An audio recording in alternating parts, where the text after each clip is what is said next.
The first thing I'll tell you is this. There are moments in life when something small becomes everything.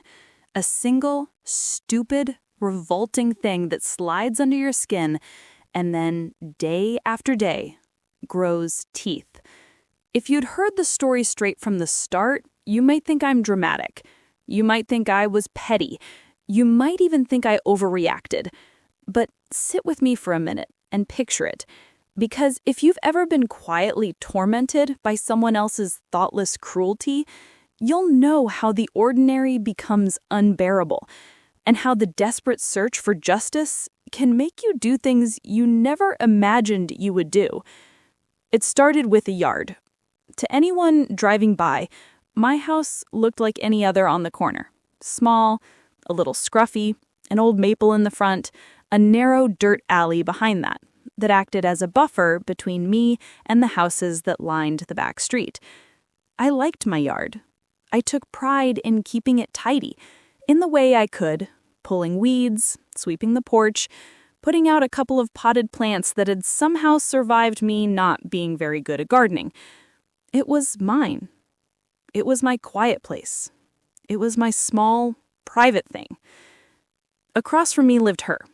Let's call her Kelly, because names feel cleaner when you don't know the whole story yet.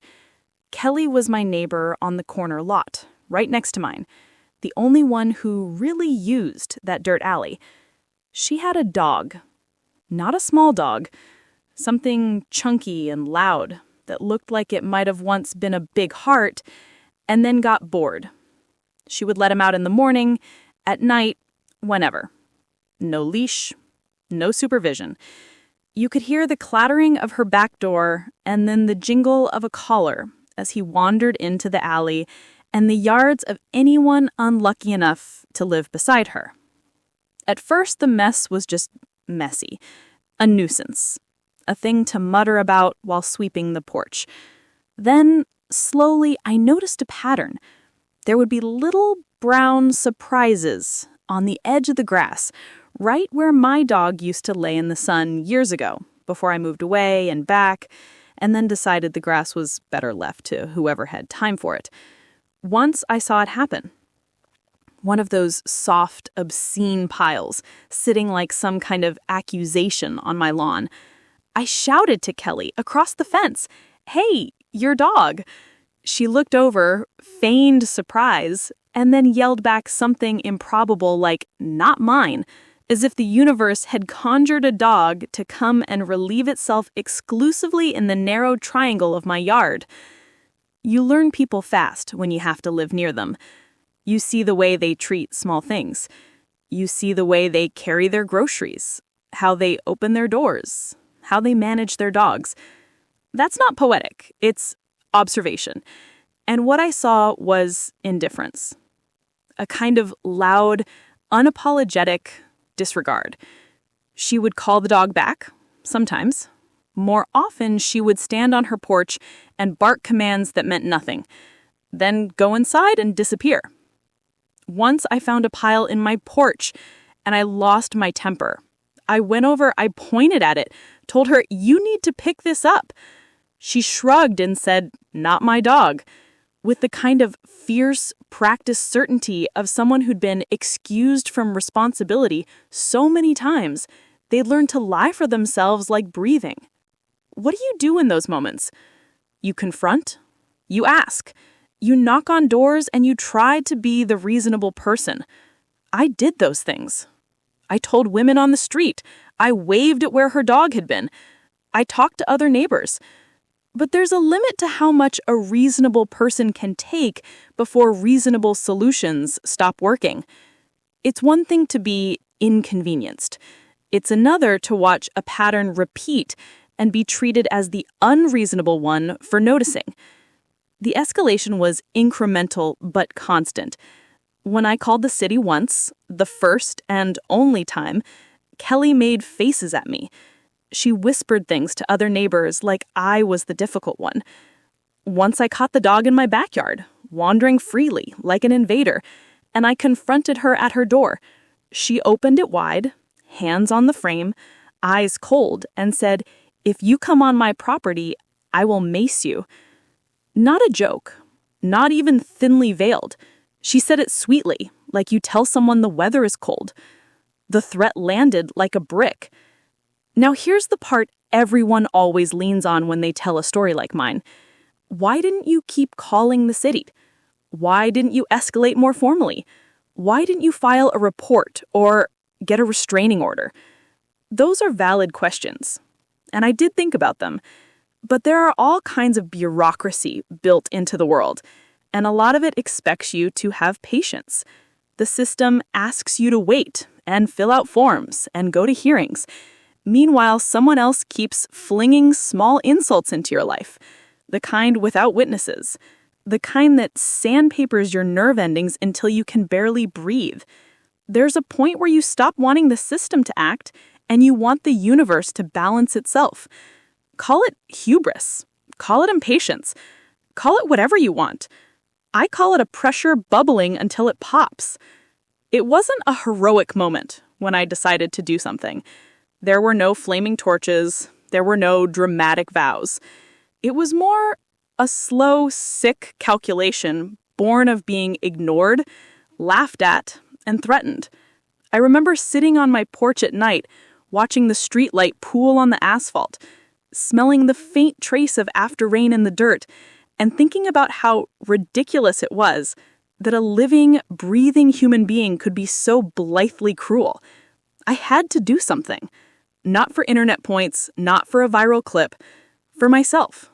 To close a loop that had been left wandering open. If you're listening to this, what would you have done in my shoes? Be honest. Would you have waited another month while the same thing happened every morning, every night? Would you have taken the time to document, photograph, report, and then sit through bureaucracy? Or would you have let it slide because it's only dog poop? I replayed 100 tiny fantasies in my head, embarrassing but cathartic visions of karma, dog collar shredded, pride humbled, apologies squeezed from a closed jaw. The fantasies kept me company and also taught me something else. Revenge stories need more than righteous fury. They need a plan. Emotional satisfaction is temporarily combustible. Real satisfaction in these petty wars is about control, about creating an outcome that addresses the injustice cleanly and visibly. So I began to design the kind of humiliation that would sting and linger and also be undeniably tied to what she had done to me. Here's the part that sometimes makes even the most sympathetic listeners shift in their chairs. I started small. You might expect cunning spy-level plotting, but I didn't have tools beyond whatever was available on my porch and in my trash. The alley behind our houses was dusty and neglected. It held the residue of other lives. Bottles, papers, cigarette butts, little artifacts of people who barely register other people. Kelly's porch usually had a folded newspaper. She'd toss it there in the morning, and more often than not, she'd leave it in that paper sleeve like a little badge of domestication. It occurred to me that the ordinary provides many openings if you have the nerve to use them. But nerve alone isn't a strategy. I thought about ethics. I weighed consequences. I imagined the humiliation she might feel and whether this would end the problem or turn it into something uglier. In the end, I rationalized it in the cold way people rationalize. She'd been given choice repeatedly. She'd chosen to ignore. She threatened violence. She'd chosen to deny responsibility. The scales had been tipped for too long. Now, a revenge plan that feels cinematic needs escalation, obstacles, and a sense of near discovery. That's what keeps people listening, and that was what I needed to make the feeling of justice land. I deliberately built in a timeline and contingencies. First, observe, then prime, then execute. Observation was easy. Her routine was a cracked record. By 7 in the morning, she was usually awake, coffee in hand, where the sun spilled over her porch and her dog would be let out. By 11 at night, she sometimes shooed him out again. I started to map her patterns like a detective, noting when cars were in the driveway, where she'd walk him, when she left for work. there was also the moral saboteur in me, the part that wanted more than a one-time humiliation. I wanted a lesson that revisited and reminded. If that sounds like cruelty, it was. But revenge stories rarely make moral claims about themselves. They make outcomes. The night before I chose to act, my heart was a thumping thing. I told myself it was small, harmless in the grand scheme. I negotiated with the part of me that worried. No damage to property, no threats, no violence, no calling in alarms. Just a mess. A visceral, humiliating mess. I prepared like someone getting ready for a performance. I took a Mr. bottle of water from the garage. I put on a pair of gloves that felt like armor. I found an old newspaper. I knew that one was hers. She always fetched the same paper, folded at the same crease. I stepped out into the dark when the street was still soft with sleep. The sky hadn't decided whether it would be dawn yet. It was the gray between. I could feel my pulse in my ears. The alley smelled like dust and the sweet, cloying smell of the car from the driveway. I walked softly, the newspaper under my arm like guilt. There were choices to make in every detail, where to put the mess so it would be discovered, how to ensure that it would be tied to her. I wanted humiliation to be immediate and inescapable. I wanted her to turn the key in the ignition and smell what she had refused to see. Here's where the plan gets grotesquely, unforgettably specific. I misted her windshield with water first, just a light spray so that the dust would move. The idea was simple. The dust on a car acts like a curtain.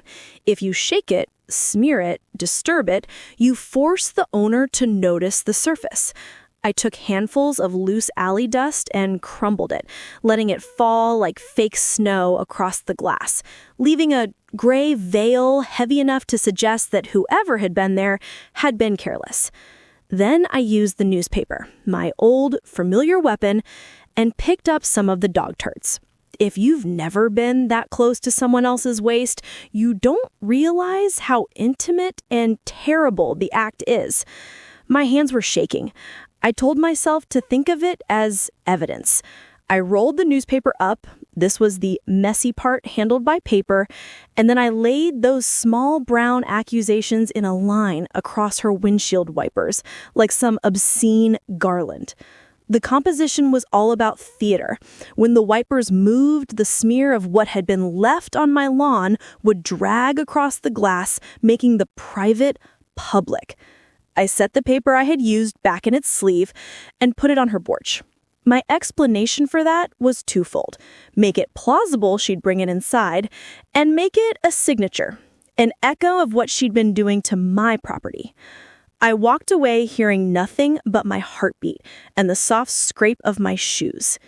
It's funny how ordinary things become orchestral when you're committing a petty felony at dawn. Then the waiting began. And waiting is the cruelest part of a revenge tale. You imagine the other person discovering your trap. You imagine their face, their shock. I tried to sleep for an hour and failed.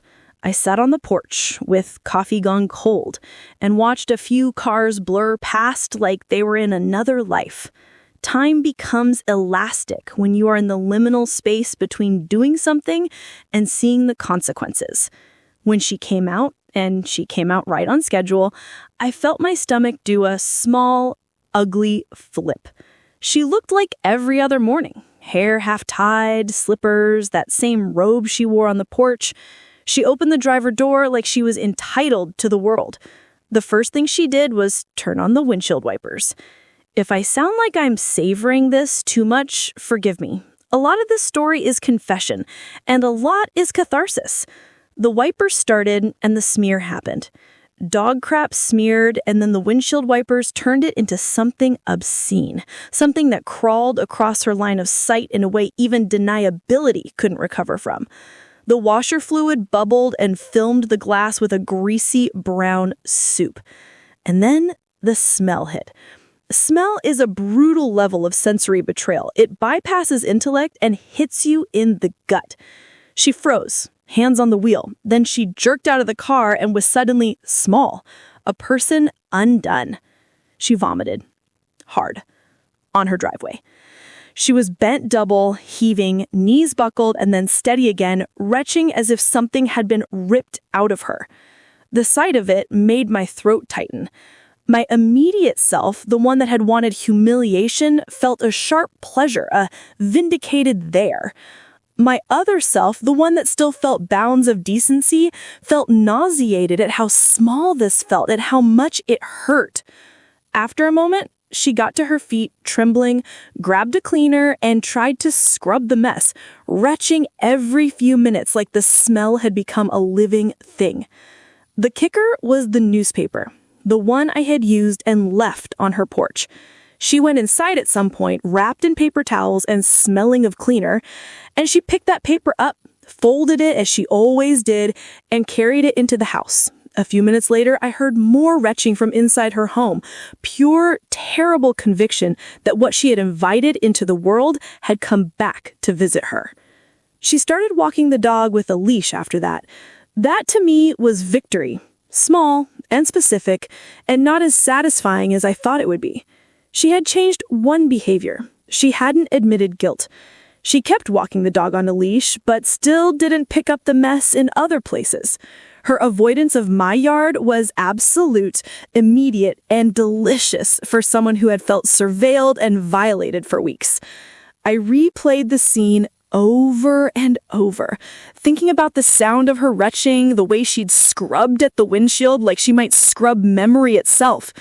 People often ask if revenge tastes like what you expect. It doesn't always. Sometimes it tastes bitter under the relief. Sometimes it tastes like adrenaline and then emptiness. There were nights after, lying awake, when I considered calling her and apologizing, coming clean about what I'd done. I thought about the possibility of being confrontational in other ways, but the complexity of having the upper hand is that confession unravels it. If I'd told anyone, if I'd even told myself honestly, the sting would have dulled. The aftermath became an odd, complicated psychology. For a while, my yard stayed free of those particular brown marks. Kelly continued to avoid my yard like the plague, but she didn't suddenly become a person of better civic virtue. She still let her dog off-leash occasionally in other people's yards, still assumed that inconvenient things happened to other people and not to her. The lesson I learned, one that many of you probably intuitively know, is that revenge can redirect behavior, but not always the heart. She changed one thing because it was inconvenient and humiliating, not because she suddenly cared. That mattered. It meant the victory was shallow and transactional. So, what would you have done in my shoes? Would you call it justice? Would you call it vandalism? Would you feel the same small thrill when you heard her gagging in front of her car? I ask because these stories force us to face what we value. Do we value systems of accountability? Or do we value the immediate satisfaction of being made whole by our own hands? I tell this story not to ask forgiveness, but to explore the human truth that sometimes people do things we think are petty because we don't feel seen any other way. If you're the kind of person who believes in larger structures of right and wrong, then yes, reporting, documenting, and involving authorities is the way. It's the mature, long-term approach. But if you're someone who has been ignored so long that you begin to believe that nothing else will change a neighbor's habits, you start to think about performance. Revenge, in many of these stories, isn't about punishment. It's about narrative restoration. You want a cause and an effect that are visible to you, a balance restored with your own hands. There's a strange lesson in all of this that I didn't expect to learn when the dust settled and the thrill faded. The smallest acts of defiance have a cost. I had to live with what I had done. I had to look at Kelly when we passed and see a changed woman who was no better, only more aware. I had to live with the knowledge that I'd been the one to escalate things from passive neglect to public humiliation. That wasn't noble. It wasn't pretty. It was human. And in my humanness, I felt complicated feelings, satisfaction and shame braided together. Weeks after the incident, the neighborhood settled into an uneasy quiet. The dog was leashed more often when he passed my yard. The piles appeared elsewhere, in other yards, because, predictably, dog owners are experts at displacing responsibility. Once in a while, I'd find a small gift at my gate, a candy wrapper, a stray leaf, and I'd smile with the knowledge that in a world filled with slights, I had orchestrated one small correction. In the end, there wasn't a grand confession. There was no denunciation from Kelly, no neighborhood tribunal. There was a peculiar after-silence that felt like an echo. I would catch myself replaying the moment she turned on the wipers, waiting for a bigger revelation or a larger reckoning. Sometimes revenge works like that. It scratches an itch and leaves faint scars. Sometimes it leads to change. Sometimes it leads to more secrets. Be honest with me now. Would you have waited this long for payback? Would you have done anything differently? I ask because this story contains the bone-deep truth of all petty wars. Our choices are a mirror to who we are when we're pushed. You can choose the long, slow system that asks for patience but yields broadly just outcomes, or you can choose the fast, theatrical path that corrects only the wrong you can touch. Neither is inherently right. Both have costs. There's one last thing I want to leave you with, and it's softer than the rest of the tale. Maybe the truest revenge is not the stunt itself, but the quiet reclaiming of your own dignity. I kept tending to my porch and my small garden after that. I kept sweeping the dust from the walkway and rinsing the last of the coffee from the stained mug I never quite threw away. Those tiny, consistent acts restored something that humiliation had tried to take from me, a sense that I controlled at least some small piece of my world. The rest was noise. So if you take anything away from this, let it be that people let other people off easy at their own risk. Let it also be that the act of pushing back doesn't make you invincible or noble, just human. If you ever find yourself in a similar corner, weighed down by someone else's carelessness, ask yourself what you're willing to live with and what you're willing to do to change it. And if you decide to act, remember, there will be consequences, and you'll be the one to carry them. That's the trade-off. That's the hard, simple truth. And finally, after you think it over, tell me honestly, would you have used the newspaper or walked the high road? Would you have rung the bell, called a meeting, filed a complaint, or staged a spectacle?